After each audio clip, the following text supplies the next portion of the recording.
1848ರ ಭಾರತದಲ್ಲಿ ಹೆಣ್ಣು ಮಕ್ಕಳು ಶಿಕ್ಷಣ ಪಡೆಯುವುದೇ ದೊಡ್ಡ ಅಪರಾಧವಾಗಿತ್ತು. ಶೂದ್ರರು ಮತ್ತು ಅತಿ ಶೂದ್ರರನ್ನ ಮನುಷ್ಯರೆಂದೇ ಪರಿಗಣಿಸುತ್ತಿರಲಿಲ್ಲ. ಆ ಸಮಯದಲ್ಲಿ ಒಬ್ಬ ವ್ಯಕ್ತಿ ಆ ಅನ್ಯಾಯವನ್ನೆಲ್ಲ ಎದುರಿಸಿ ನಿಂತರು. ಅವರೇ ಮಹಾತ್ಮ ಜ್ಯೋತಿಬಾ ಫುಲೆ. ದೇಶ ಬದಲಾಗಬೇಕೆಂದರೆ ಹೆಣ್ಣು ಮಕ್ಕಳು ಶಿಕ್ಷಣ ಪಡೆಯಬೇಕೆಂದರು. ಪುಣೆಯಲ್ಲಿ ದೇಶದ ಮೊದಲ ಹೆಣ್ಣು ಮಕ್ಕಳ ಶಾಲೆಯನ್ನು ತೆರೆದರು. ಅಲ್ಲಿನ ಶಿಕ್ಷಕರಾಗಿ ಸಾವಿತ್ರಿಬಾಯಿ ಫುಲೆ ಅಲ್ಲಿನ ಮಕ್ಕಳಿಗೆ ಪಾಠ ಹೇಳಲು ಹೊರಟಾಗ ಮೇಲ್ಜಾತಿಯ ಮೂಲಭೂತವಾದಿಗಳು ಅವರ ಮೈಮೇಲೆ ಸಗಣಿ, ಕೊಳೆತ ತರಕಾರಿಗಳನ್ನು ಎಸೆದರು.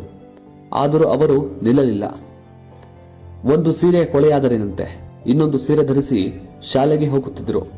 ಏಕೆಂದರೆ ಅದು ಶಿಕ್ಷಣವಷ್ಟೇ ಅಲ್ಲ, ಅದೊಂದು ಕ್ರಾಂತಿಯಾಗಿತ್ತು. ಇಂದು ಹೆಣ್ಣು ಮಕ್ಕಳು ಶಿಕ್ಷಣ ಪಡೆದು ಡಾಕ್ಟರ್, ಟೀಚರ್ ಆಗುತ್ತಿದ್ದಾರೆ. ಅದರ ಹಿಂದಿನ ಪರಿಶ್ರಮ, ಹೋರಾಟ ಫುಲೆ ದಂಪತಿಗಳದು. ವಿಡಿಯೋ ಇಷ್ಟವಾದರೆ ಲೈಕ್ ಮಾಡಿ, ಫಾಲೋ ಮಾಡಿ, ಶೇರ್ ಮಾಡಿ.